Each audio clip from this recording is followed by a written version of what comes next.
Olá, Deus abençoe tua vida em nome de Jesus. Um bom dia, uma boa tarde, uma boa noite, depende do lugar onde você se encontra. Eu sou o pastor Robson, estou aqui para darmos continuidade às pregações expositivas. O texto que nós iremos trabalhar hoje se encontra em Efésios, capítulo de número 2, do versículo de número 1 ao versículo de número 9. E o tema da mensagem será da morte para a vida. Então nós vamos trabalhar com a teologia do reino. A teologia do reino trabalha com a verdade de Deus, com justiça, com lei, com autoridade, e não com possibilidades, não com especulações, e não com superficialidade, e nem com misticismo, mas sim com a pura verdade extraída da própria palavra de Deus. Então, um assunto muito sério, muito importante, que com certeza edificará e transformará a tua vida e a maneira de você entender o reino de Deus. Tudo que trata sobre a tua vida espiritual, sobre o propósito da tua vida, sobre o teu futuro e destino, você deve dar atenção dobrada a isso. Esse texto aqui é muito rico. Ele vai falar sobre a real atualidade do homem, da antropologia, vai falar sobre o pecado, a armatiologia, vai tratar sobre o assunto da salvação, soterologia, e também vai abordar os fins dos tempos, a escatologia. Então tem muitos detalhes aqui importantíssimos. Do versículo 1 ao versículo 3, nós vamos ver o pecado trabalhando contra nós. Dos versículos 4 ao versículo de número 9, Deus trabalhando ricamente por nós. Vamos ler então o texto? Efésios capítulo 2, do versículo 1 ao versículo de número 9. Ele vos deu vida estando vós mortos nos vossos delitos e pecados, nos quais andastes outrora, segundo o curso deste mundo, segundo o príncipe da potestade do ar, do espírito que agora atua nos filhos da desobediência, entre os quais também todos nós andamos outrora, segundo as inclinações da nossa carne, fazendo a vontade da carne e dos pensamentos, e éramos por natureza filhos da ira, como também os demais. Mas Deus, sendo rico em misericórdia, por causa do grande amor com que nos amou, e estando nós mortos em nossos delitos, nos deu vida juntamente com Cristo. Pela graça sois salvos.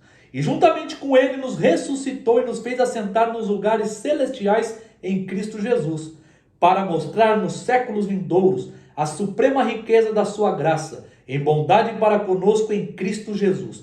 Porque pela graça sois salvos, mediante a fé. Isto não vem de vós, é dom de Deus, não de obras, para que ninguém se glorie. Que o Espírito Santo abençoe nosso coração, abra nossos olhos, e que nós venhamos contemplar as maravilhas da palavra de Deus. Lembra que Efésios, nos 3 primeiros capítulos, fala da obra de Deus, do trabalho de Deus por nós? Por quê? Porque nós nunca vamos obedecer a Deus ou responder a Deus até que Deus faça algo em nós. Exclui todo mérito, toda habilidade, todo orgulho, toda soberba. Ninguém pode se exaltar na presença de Deus. E o texto é justamente para deixar claro isso. Outro detalhe importante é o nosso ambiente espiritual. Não importa onde você mora, o país, a vila que você mora, a cidade, a casa, mas o texto deixa claro, em Cristo Jesus. Esse é o ambiente do cristão, esse é o ambiente do verdadeiro Filho de Deus. Então vamos à exposição do texto. Versículo 1. Ele vos deu vida estando vós mortos nos vossos delitos e pecados. Para quem Paulo endereçou essa carta primeiramente? Aos Efésios. Quem eram os Efésios? Eles eram religiosos, eles eram idólatras, eles eram pagãos. Eles adoravam a deusa Diana, na qual seu templo era uma das 7 maravilhas do mundo antigo. Os Efésios, na sua maioria, eram ricos, era uma cidade próspera, era uma cidade populosa, uma cidade abrangente, uma cidade que fazia muitas conexões com outros países e nações, fazendo o seu centro comercial abundante. E os Efésios se gabavam tanto da sua religião como da sua prosperidade. É por isso que Paulo, do versículo 1 ao versículo 3, vai dar o diagnóstico original da raça humana sem Cristo. Não importa a religião que eles tinham, não importa o Deus que eles adoravam, não importa o templo que eles frequentavam. Podia ser uma das 7 maravilhas do mundo antigo. Isso não justificava eles, não dava a eles acesso a Deus, não salvavam eles, não davam vida a eles. É por isso que eles estavam mortos nos delitos e pecados deles. E a prosperidade deles, a obra deles, a riqueza deles, também não justificavam eles. Por isso que Paulo vai dizer no versículo 8 e 9: pela graça sois salvos mediante a fé, isto não vem de vós, é dom de Deus, não de obras, para que ninguém se glorie. Jogou por terra todo orgulho, toda idolatria, toda religião. É por isso que eles ganharam a vida, porque eles aceitaram a graça em Cristo Jesus através do Evangelho mediante a fé. Paulo permaneceu 3 anos em Éfeso e lá houve um grande avivamento. Eles largaram a idolatria deles e confessaram isso publicamente, queimando seus livros de magia em praça pública. É por isso que eles ganharam vida, mesmo quando estavam mortos nos delitos e pecados. Por quê? Porque o morto não decide, não fala, não resolve, não escolhe, não se salva. Morto não conduz, é conduzido. Paulo não está tratando aqui de uma insatisfação. Os efésios não estavam incompletos, eles estavam mortos. Essa é a condição de uma pessoa sem Cristo Jesus. Por isso que o texto inicia: Ele vos deu vida. Deus é a fonte da vida. Não há outra fonte de vida a não ser Deus. Nenhuma religião, nenhum Deus pagão, ninguém pode dar vida ao ser humano a não ser Deus, através de Cristo Jesus, pelo poder do Espírito Santo. Gênesis capítulo 2, versículo 7: E formou Deus o homem do pó da terra, e soprou nas narinas do homem, e ele passou a ser alma vivente. Vida é lei, morte é lei. Existem 3 tipos de vida e 3 tipos de mortes: vida física, vida espiritual, vida eterna. Morte física, morte espiritual, morte eterna. O problema é que nós só valorizamos o que enxergamos, a vida física e a morte física, e ignoramos aquilo que os olhos não vê. E é disso que Paulo está tratando aqui, porque os efésios eram vivos fisicamente naquela época, e Paulo está falando de vida e morte espiritual e eterna. Isso merece total atenção. O diagnóstico está aqui claro, vivo aos nossos olhos. Esse texto aqui é preto e branco, não existe terceiro lugar. Ou você está numa esfera ou está em outra. Ou você está vivo em Cristo Jesus ou você está morto sem Ele. Ou você é filho de Deus ou você é filho da ira. Ou você é salvo pela graça ou você é morto pela obra da carne. Não existe terceiro lugar aqui. Aqui o texto é claro. Pela graça sois salvos mediante a fé. Isso é dom de Deus, não de obras, para que ninguém se glorie. E eles estavam mortos aonde? Nos vossos delitos e pecados. Percebe que está tudo no plural. A palavra delito significa quebrar uma lei conhecida, se rebelar, declarar independência da fonte. É por isso que todos necessitam da graça e da salvação. O evangelho não é opção, o evangelho é necessidade, prioridade. O primeiro a falar de morte foi Deus e não o diabo. É Jesus quem tem as chaves da morte e do inferno. Deus deu a lei da vida ao homem, mas o homem escolheu a lei da morte. Ele ativou a lei da morte. Nós estamos falando de lei, de justiça, de documento. A morte estava inativa e o homem ativou a morte através da desobediência, do delito, da rebelião. Ele decidiu algo que ele sabia, mas ele escolheu desobedecer. Por isso que a morte passou a todos os homens. Todos pecaram, porque todos nós somos descendentes de Adão. Quando Deus criou Adão, ele nunca mais voltou para fazer outro ser humano. De Adão saiu toda a raça humana. Deus colocou Adão no jardim para ele cultivar e guardar o jardim. Significa extrair o melhor do jardim e proteger o jardim de más influências. E Deus deu uma ordem a Adão. Gênesis capítulo 2, versículo 15 ao 17. A ordem significa lei. Significa, Adão, se você obedecer essa lei, você é livre, você é protegido por ela, porque a lei protege. E quando você quebra uma lei de Deus, essa lei te quebra.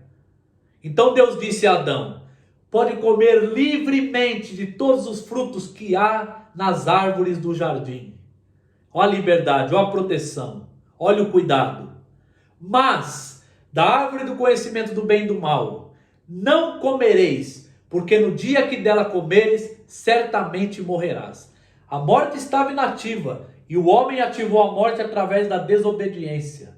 A vida é uma lei, a morte é uma lei. E quando você entende isso, compreende isso, você passa a valorizar o evangelho de uma maneira diferente. Romanos capítulo de número 8, versículo 1 e versículo 2. Agora, pois, já nenhuma condenação há para os que estão em Cristo Jesus. Olha o ambiente espiritual. Versículo 2. Por quê? Porque a lei do Espírito da vida em Cristo Jesus, te livrou da lei, do pecado e da morte. O pecado, a desobediência, a rebelião ativou a morte. Isso significa que aonde tem pecado, a morte tem legalidade, direito para matar, para agir. Se você não compreende isso, você não compreende o Evangelho. É por isso que Jesus teve que vir em forma de homem e obedecer até a morte de cruz. E a morte não pôde suportar ele, segurar ele, porque ele não tinha pecado. Aonde não tem pecado, a morte não tem legalidade para agir. 2 Coríntios capítulo de número 5, versículo 21. Aquele que não conheceu o pecado se fez pecado por nós, para que nele fôssemos feitos justiça de Deus. Nós estamos tratando de lei, de justiça. A morte não pode agir aonde não tem pecado. É por isso que Jesus nasceu, viveu e morreu e ressuscitou e reina sem pecado nenhum. Ele é o Cordeiro de Deus que tira o pecado do mundo. É por isso que não há salvação da terra em outro nome, só em Cristo Jesus. Você só é salvo pela graça e mediante a fé. Não existe outra opção de salvação. Aonde não tem pecado, a morte não tem legalidade para agir. E só Cristo Jesus não tem pecado. É o Cordeiro perfeito, é o Filho de Deus, o obediente, o amado de Deus. Só através dele, entenda isso. E aonde existe pecado, a morte tem autoridade, legalidade e justiça para matar e para agir. E nós estamos falando de morte física, espiritual e eterna. A morte causa separação. É por isso que o Evangelho é necessário, não é opção. Porque só através do Evangelho de Cristo Jesus é que você pode ter a vida espiritual, se reconectar com Deus novamente, voltar ao estado original, ter paz com Deus através de Cristo Jesus e, consequentemente, ser livre da ira vindoura e habitar com Deus eternamente. Entenda isso, por favor. E esse texto é muito cronológico e é importante você prestar atenção nisso. Porque a palavra conseguinte, a palavra delitos, é a palavra pecados. E a palavra pecado no grego é a palavra armatia ou armátia. Significa errar o alvo, sair da marca, escolher o caminho errado. A palavra pecado no hebraico é a palavra ratá, acertar o alvo errado. Foi isso que o homem fez quando se apartou de Deus. E é isso que o homem faz quando está apartado da fonte da vida, que é Deus, sem Cristo Jesus. Olha o versículo 2. Qual é a influência que rege uma pessoa morta, sem Deus, sem Cristo? Nos quais andastes outrora? Olha o passado dos Efésios qual era. Segundo o curso desse mundo, segundo o príncipe da potestade do ar, do espírito que agora está ativo, trabalhando. Em quem? Nos filhos da desobediência. Você percebe como o mundo anda hoje? Como as famílias estão destruídas, as coisas que Deus desaprova, o mundo bate palma e adora e festeja em cima. Por quê? Olha o que regem elas. Elas são guiadas pelo curso desse mundo, segundo Satanás, o príncipe da potestade do ar, que agora atua nos filhos da desobediência. Mesmo que você não vê, não deixa de existir. Por isso que você não pode ignorar. O mundo é anticristo. A cultura, ela é imoral, idólatra, rebelde contra Deus. É uma cultura anticristã que nós vivemos hoje. O curso desse mundo é contra os valores e princípios de Deus.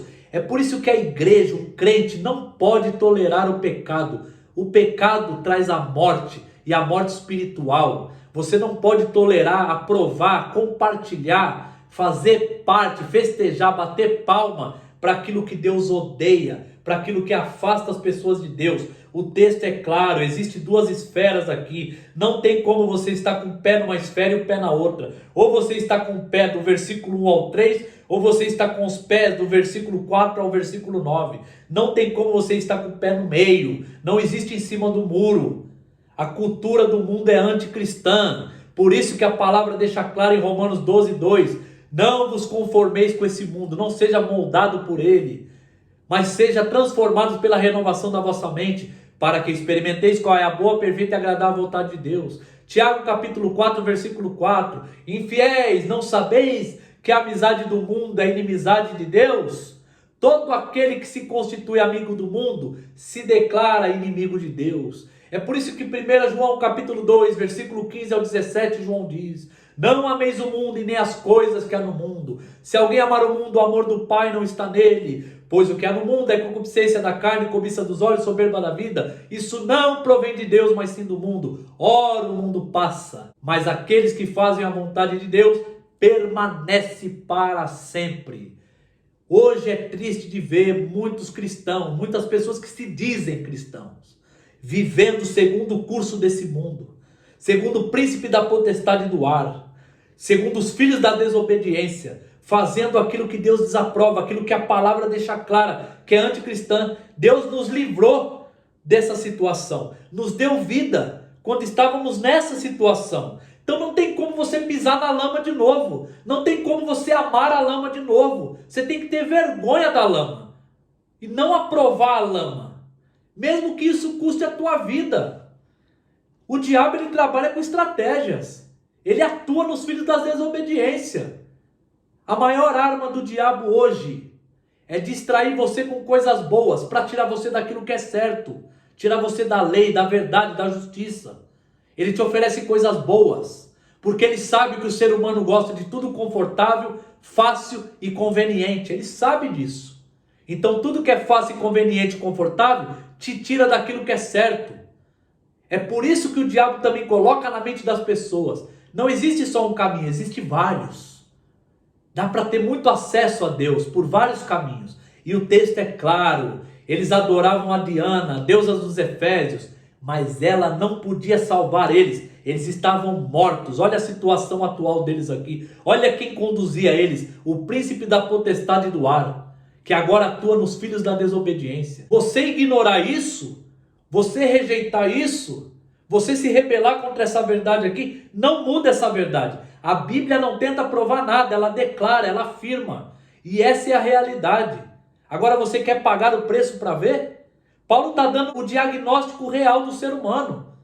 Quem dá o diagnóstico é Deus, é a palavra dele. É igual a pessoa que está sentindo dores no corpo, algum desconforto, e começa a tirar várias conclusões do que ela tem, mas a realidade só vem quando ela vai no especialista. Ele que sabe avaliar, ele que dá o diagnóstico verdadeiro.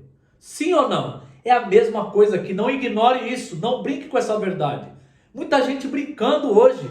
Então, se você aprova o que Deus desaprova e bate palma para o mundo, bate palma para o pecado, compartilha do pecado, vai em lugares, faz coisas que Deus desaprova, você não entendeu isso aqui ainda. Você não tem vida ainda em Cristo Jesus. Você só está sendo uma pessoa religiosa e mais nada. Você precisa mudar isso rápido. E no versículo 3, Paulo vai incluir ele também. Ele vai sair do vós e vai entrar para nós, entre os quais também todos nós andamos outrora, segundo as inclinações da nossa carne, fazendo a vontade da carne e dos pensamentos, e éramos por natureza filhos da ira, como também os demais. Por que Paulo incluiu ele também? Porque é para todos, judeus e gentios. Não importa a religião que tinha, quantas vezes lia a Bíblia, o que fazia. Sem Cristo Jesus não há vida, não há salvação, não há graça, não há vitória. Andamos outrora, segundo as inclinações da nossa carne. A carne é oposta ao Espírito Santo. E as obras da carne, Paulo fala em Gálatas capítulo 5, que elas são conhecidas, não é surpresa, não é novidade. Quando você comete algo que Deus abomina, você sabe. No fundo você sabe, a consciência acusa, mas a pessoa continua fazendo. Sabe por quê? Porque você só mortifica as obras da carne através do Espírito Santo. Então você precisa ter uma comunhão com o Espírito Santo. Olha o que a palavra diz em Romanos capítulo 8, do versículo 4 a 9. Leia comigo cuidadosamente. A fim de que o preceito da lei se cumprisse em nós, que não andamos segundo a carne, mas segundo o Espírito. Não tem como você ter vida, você obedecer a Deus, você agradar a Deus andando na carne. Ou seus pés estão em Cristo Jesus, através do Espírito Santo, ou seus pés estão na carne, desagradando a Deus e mortos. Não existe terceira opção. Versículo 5. Porque os que se inclinam para a carne cogitam das coisas da carne, mas os que se inclinam para o espírito, das coisas do espírito. Mentalidade. Porque o pendor da carne dá para a morte, mas o do espírito para a vida e paz. Por isso, o pendor da carne é inimizade contra Deus, pois não está sujeito à lei de Deus, nem mesmo pode estar, não tem como estar. Portanto, os que estão na carne não podem agradar a Deus. Pessoas que estão no pecado, fazendo coisas que a Bíblia condena e dizendo, em nome de Jesus, para agradar a Deus, o meu Deus sabe, o seu Deus sabe que você está desobedecendo Ele e está morto. Ele sabe, claro que Ele sabe. Não se engane. Versículo de número 9. Vós, porém, não estáis na carne, mas no Espírito, se de fato o Espírito de Deus habita em vós. E se alguém não tem o Espírito de Cristo, esse tal não é dele. Ficou claro? Precisa de mais detalhes? Qual a condição original de uma pessoa sem Cristo Jesus? Versículo 1. Morta. Aonde? Nos delitos e pecados. Qual é a influência primária que rege a vida dessas pessoas? O curso desse mundo, o príncipe da potestade do ar, que agora atua nos filhos da desobediência. E quais são os objetivos dessa influência? Fazer a vontade da carne e dos pensamentos. E qual é o destino de uma pessoa assim? A ira de Deus. Éramos por natureza filhos da ira, como também os demais. Você não é pecador porque você peca. Você peca porque você é pecador. A natureza humana aqui não é porque você cometeu algo, é porque você nasceu assim. Por causa de Adão. Lembra que eu falei da lei que ele quebrou? Ele desobedeceu? Ele ativou a morte. Por isso que todos pecaram. Davi no Salmo 51, verso 5, ele diz assim, ó: eu nasci na iniquidade, e em pecado a minha mãe me concebeu. Então o destino de uma pessoa diagnosticada dos versículos 1 ao 3 é a ira de Deus. Como os demais, Paulo fala. Ele coloca todas as pessoas que estão sem Cristo Jesus no mesmo pacote. Não importa a religião delas, não importa a prosperidade delas, não importa o quão bem-sucedidas elas são aqui na terra. Isso não faz diferença na salvação delas. E você pode discordar e pode falar, essas pessoas acham que só o Evangelho, só Cristo Jesus, só Ele salva. É, só Ele salva. Você concordando, discordando, acreditando, não acreditando, você não muda essa verdade. E se eu fosse você que não está em Cristo Jesus ainda, eu não pagaria para ver. Eu acreditaria e receberia essa graça. Porque agora no versículo 4, olha o contraste gigantesco aqui, ó. Mas Deus, sendo rico em misericórdia, por causa do grande amor com que nos amou. Quando você vê a palavra mas na Bíblia, você pausa e presta muita atenção no que veio antes e o que vem depois. Porque a palavra mas na Bíblia é uma mudança de direção, mudança de transição. Olha a situação da raça humana sem Cristo Jesus aqui, dos versículos 1 ao 3. Olha agora dos 4 ao 9. O que Deus fez por nós quando nós estávamos nessa situação? Paulo quer deixar claro isso aos Efésios. Por quê? Porque a carta aos Efésios trata de identidade e posição. E você entendendo isso, você não vai mais ficar superficial na igreja. Você não vai mais ficar reclamando. Você não vai mais ficar indo na igreja por causa de obras, por causa de alguma coisa, por causa de prosperidade financeira, por causa de doença, por causa de cura. Você vai para agradar a Deus por causa dessa graça, por causa dessa rica bênção que Ele deu para nós. Quando nós estávamos numa condição insolúvel, Ele nos deu vida. Mas Deus, sendo rico em misericórdia, por causa do grande amor com que nos amou, foi por causa do amor. A razão aqui é o amor. Deus é amor. O caráter de Deus, a natureza de Deus é amor. Deus não criou o amor, Ele é amor. Só que não é o amor romantizado como nós estamos acostumados a ver. Um amor descartável. É um amor justo. Só através de Cristo Jesus. Por isso que Ele deu a salvação através de Cristo Jesus. O amor é esse.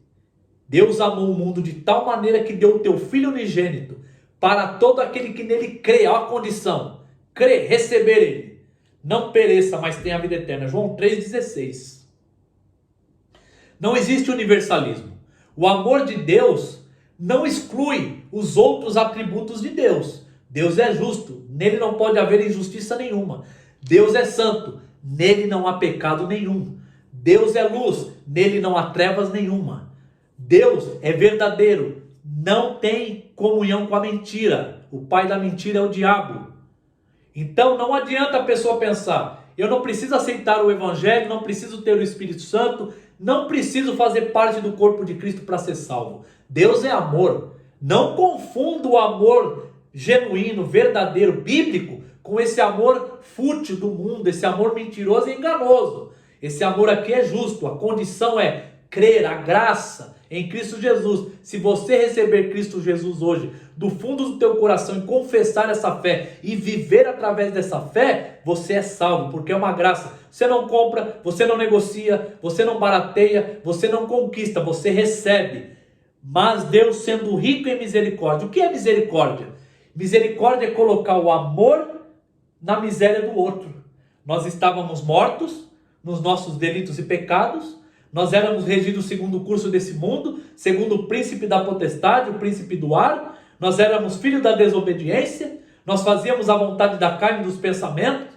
Estávamos debaixo da ira. E Deus colocou o amor genuíno dele na nossa miséria, dando a graça para nós. Misericórdia é não dar o que nós merecemos. Nós merecíamos a ira e ele não deu. Graça é dar a nós o que nós não merecemos, que é um presente. Tem que saber distinguir essas duas coisas. E no versículo 5 ele vai enfatizar mais uma vez. E estando nós, ele inclui ele, mortos em nossos delitos, nos deu vida juntamente com Cristo. Pela graça sois salvos. Por que isso é importante entender e estudar? Lembra que o homem ativou a morte através da desobediência? A morte é uma lei. Aonde existe o pecado ativou a morte. A rebelião contra Deus. E aonde existe pecado, a morte tem legalidade e poder para agir. E aonde não existe pecado, a morte não tem legalidade nem poder para agir. Por isso que Cristo veio ao mundo, foi a morte de cruz, morreu sem pecar e ressuscitou em glória. E está à destra de Deus. Porque aonde não tem pecado, a morte não tem poder para agir. É por isso que só em Cristo Jesus há salvação. Só através dele. Ele tomou o cálice da ira. Ele pagou os nossos pecados. Ele levou as nossas transgressões. E por que ele teve autoridade para fazer isso? Porque a morte não pôde detê-lo. Ele venceu a morte porque ele não tem pecado. Onde não existe pecado, a morte não tem direito para agir. Por isso que Cristo está acima de tudo e de todos. E ele tem as chaves da morte e do inferno. Por isso que sem ele não há salvação. Por isso que Paulo diz no versículo 5. E estando nós mortos em nossos delitos, nos deu vida juntamente com quem? Com Cristo. Pela graça sois salvos. Versículo 6. E juntamente com ele, ele vai falar de dois eventos históricos aqui. A ressurreição e a ascensão de Cristo Jesus. E vai nos incluir nisso. E juntamente com ele nos ressuscitou e nos fez assentar nos lugares celestiais em Cristo Jesus. Por que já aconteceu isso nos olhos de Deus? Porque o passado, o presente e o futuro estão linearmente debaixo dos olhos e da autoridade do Senhor. Isso já aconteceu no plano espiritual. Lembra que eu disse no início do vídeo como é importante entender a vida espiritual e a vida eterna, a morte espiritual e a morte eterna? Porque nós estamos tratando de princípios e valores e poderes espirituais. Ele nos ressuscitou e nos fez assentar nos lugares celestiais em Cristo Jesus. Já estamos vivos em Cristo Jesus eternamente. E assentado. Aos olhos de Deus o arrebatamento já aconteceu. Isso é para a igreja, é para os crentes. É para os santos, é para os remidos. Não é para aqueles que agem segundo o curso desse mundo. Não é para aqueles que fazem a vontade da carne e dos pensamentos. Não é para os filhos da desobediência. É para aqueles que estão em Cristo Jesus, que receberam a graça, a rica misericórdia de Deus, através do Evangelho. E mudaram sua forma de agir e viver. E agora obedecem à palavra de Deus. Versículo 7. Para mostrar nos séculos vindouros a suprema riqueza da sua graça, em bondade para conosco em Cristo Jesus. A evidência, a reputação, a revelação será visível, será notável.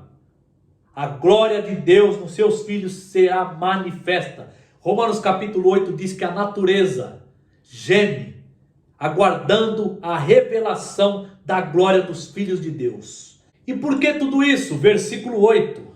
Porque pela graça sois salvos, mediante a fé. Isso não vem de vós, é dom de Deus, não de obras para que ninguém se glorie. A graça é a causa da salvação. Sempre foi e sempre será. A fé é o instrumento da salvação, a apropriação dessa salvação. Sempre foi e sempre será. E as boas obras são a evidência da salvação. Sempre foi e sempre será. Você precisa entender essa cronologia. A fé não é a causa, a fé é o instrumento. As boas obras não são a causa, as boas obras são a evidência. A causa é a graça, favor imerecido, que só pode vir da parte de Deus. Por isso que o versículo 1 diz: Ele vos deu vida, estando vós mortos nos vossos delitos e pecados. Versículo de número 4. Mas Deus, sendo rico em misericórdia, por causa do grande amor com que nos amou. Versículo 5. Estando nós mortos em nossos delitos, nos deu vida. Juntamente com Cristo, pela graça sois salvos. O caminho mais rápido de chegar ao inferno é a pessoa tentar alcançar o céu pela voz dela, pela força dela, pelas obras dela. É o caminho mais rápido, porque só é salvo pela graça. Tanto no Velho Testamento como no Novo Testamento, mediante a fé. Hebreus capítulo 11, versículo 2. Pela fé, os antigos obtiveram bom testemunho. A graça é a causa da salvação, a fé é o instrumento da salvação e as boas obras são a evidência da salvação. Versículo 9, não de obras, para que ninguém se glorie. Eu não sou salvo porque eu faço boas obras, mas eu faço boas obras porque eu fui salvo. As boas obras não me salvam, mas elas evidenciam que eu recebi a salvação. Por isso que no versículo 10 vai mostrar o que Deus faz agora em nós e através de nós. Mas isso vai ficar para uma outra pregação. Dos versículos 1 ao 3 nós vimos o pecado trabalhando contra nós. Dos versículos 4 ao 9, Deus trabalhando por nós, com a sua rica misericórdia e com o grande amor com que nos amou. A pergunta é: existe alguma falta, algum pecado, alguma negligência que você está vivendo relacionada ao versículo 1 ao 3? Você está andando segundo o curso desse mundo? Você está aprovando aquilo que Deus desaprova? Tolerando o pecado? Pecado não se tolera, pecado se confronta. Você está fazendo a vontade da tua carne ou a vontade dos seus pensamentos? Avalie-se. Mediante essa palavra, essas lições, que decisão você vai tomar hoje na sua vida? Qual atitude você vai tomar mediante a tudo isso que estudamos aqui? Falamos de lei, de justiça, que não tem nada supersticioso, nada místico. Aqui tem a verdade e a palavra de Deus. E isso deve afetar completamente a maneira que você enxerga Jesus, enxerga o Evangelho, enxerga a salvação, enxerga a palavra de Deus, enxerga a tua vida espiritual. O texto é claro. Não existe Jesus e mais alguns caminhos. É claro. Não preciso dar detalhes. O texto tem contrastes. Trevas e luz. Filhos da ira ou filhos de Deus. Graça em Cristo Jesus ou mortos nos delitos e pecados. Não tem meio termo, não tem terceiro lugar. Ou seus pés estão aqui ou seus pés estão ali. A pergunta é: aonde estão os seus pés agora? A pergunta é para mexer com você, é para você meditar. Eu não estou pregando aqui para te dar informação, eu estou pregando para você ter transformação através do Espírito Santo. Avalie-se. Aceite a graça mediante a fé. Lembre-se que a graça é a causa e a fé é o instrumento e não a causa. A causa é a graça. E não faça as boas obras para ser salvo. Seja salvo e faça as boas obras. Esse texto deve mexer com a tua estrutura. E você deve parar de ser superficial com as coisas de Deus. E deve servir, amar, adorar, louvar, dizimar, ofertar. Pelo grande amor com que Ele nos amou, a graça dele é suficiente. Não deixe de congregar porque está cansado, porque está desanimado, porque está de cara feia com alguém. Se você está fazendo isso, você ainda não compreendeu o verdadeiro poder do Evangelho. Porque quando você entende um texto desse aqui, você ama, você adora, Você não vive mais pelas circunstâncias. Você vive por esse propósito, por essa graça, por esse amor, por essa verdade.